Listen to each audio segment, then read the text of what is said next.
And do you want people to grasp that it's about relationships? Because with our headline culture, we immediately latch onto, oh, it's about porn. Yep, you're right. And that's a good way of putting it, because that will grab viewers' eyes. And it is inaccurate. Yeah, that's not really what the movie's about. But that happens a lot. You know, like I remember the movie I was in, 50-50. It was about a guy getting through cancer. It's not a movie about cancer. It's, you know, it's a movie about relationships. It's a movie about a guy who's, you know, kind of uptight and narrow-minded and has to grow as a human being. The movie's about a lot of things, but people would call it the cancer movie. So, you know, that just happens. I don't let it bother me. And I found that audiences get what it's about, and people who've seen the movie get what it's about, and I trust that, you know, the word will spread.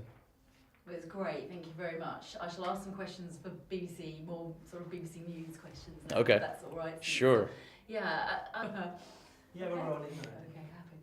So, of all the topics you could have covered for a first featured directing project, why this?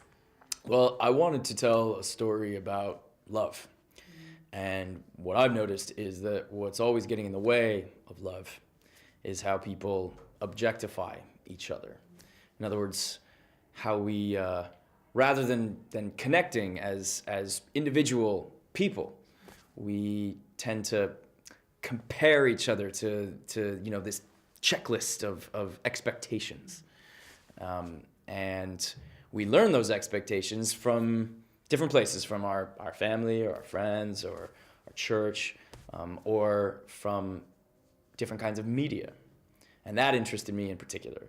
I'm really fascinated with the way that media impacts our lives and our cultures and our perspectives. And so I thought that a story about a relationship between a young man who watches too much pornography and a young woman who watches too many romantic Hollywood movies would be a really funny way to get at some of these questions. Were you always wanting to act in it?